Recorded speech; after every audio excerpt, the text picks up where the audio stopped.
Boa noite, colegas, vereadores, mesa, vereadores e vereadoras. Claro, quem nos acompanha agora pela rede social, pela Rádio Difusora Live, servidores dessa casa, público presente, pessoal do SAI, a família do professor Cleuton também. Eu faço uma saudação ao Cleobinho, Cleuber, esteve conosco aqui, foi presidente dessa casa, os demais familiares. Daqui a pouco, uma ótima sugestão será apreciada, não, aliás, já foi apreciada, será votada de forma unânime aqui, uma sugestão da vereadora Aninha, que vai homenagear o professor Cleuton aqui nessa casa, que passou por essa casa, passou pela prefeitura.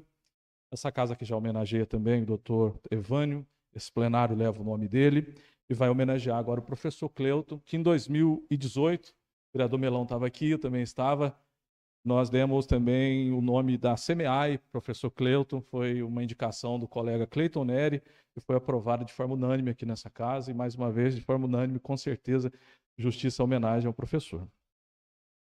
Sobre a sabatina de daqui a pouco, o Adriano Viana, o Peixinho, foi vereador conosco aqui também, no mandato, nesse mesmo mandato, deve assumir a autarquia. A sabatina acontece porque existe uma lei, até propus aqui há 2 semanas atrás, queria saber por que estava demorando tanto, já que foi feito com a Adriana Potomati, foi feito com o Bruno, foi feito com o José, e por que estava demorando tanto para fazer a sabatina com o Adriano Viana, e será feito então, independente de sabatina ou não, é importante cumprir o que diz a lei municipal. Isso será feito hoje, daqui a pouco aqui.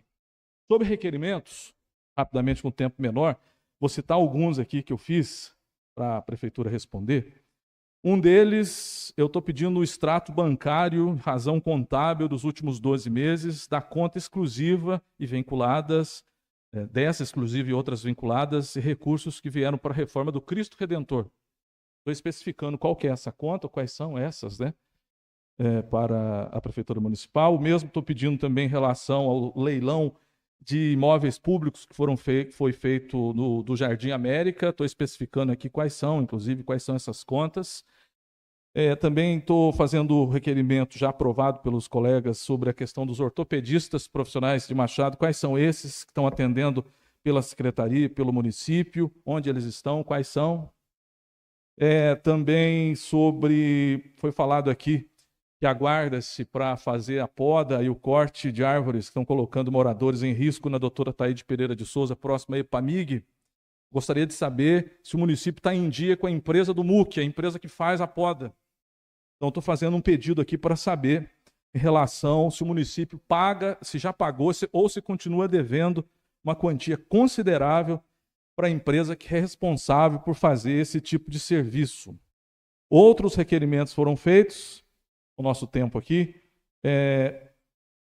como, por exemplo, eu estou fazendo um questionamento já aprovado pelos colegas vereadores, que o município tem conhecimento e a comissão responsável pelo transporte público em relação a reclamações do transporte no que diz respeito às linhas do Instituto Federal do Sul de Minas.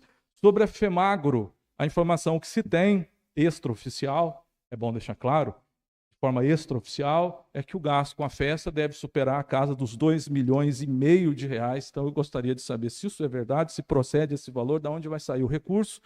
E gostaria de pedir, estamos pedindo a prestação de contas dos que foram responsáveis pela festa do ano passado, de 2025.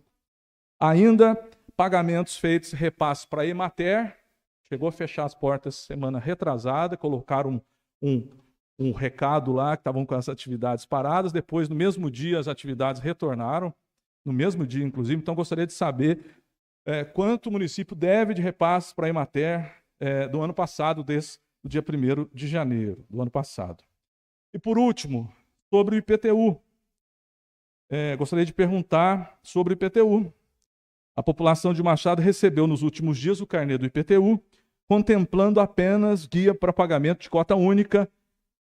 Tem um sistema para ser feito pela internet, né, pelo celular, pelo computador, para que seja feito o parcelamento, ou as pessoas interessadas deveriam ir procurar a Prefeitura Municipal. E nós estamos perguntando aqui, com o apoio dos colegas vereadores que aprovaram esse requerimento, quais os motivos para a mudança da forma de cobrança. Muita gente recebeu uma parcela única sem ter a opção ali naquele carnê para fazer depois o pagamento de forma parcelada. Muita gente até já pagou para evitar ficar esperando, outras pessoas tiveram que ir na prefeitura. Nós sabemos que o telefone da prefeitura muitas vezes não funciona, inclusive o WhatsApp. Sabemos que existe dificuldade em relação ao cidadão conseguir conversar na prefeitura municipal. Por essa razão, estou fazendo aqui um questionamento em relação ao IPTU, por qual razão a prefeitura mudou esse sistema. Quando a prefeitura fez a divulgação que para as pessoas que não tinham recebido o IPTU é só no carnê ou foi feito de forma antecipada? Foi feito de forma antecipada quando e onde? São os assuntos que eu tinha aqui para essa reunião. Obrigado a todos, boa noite.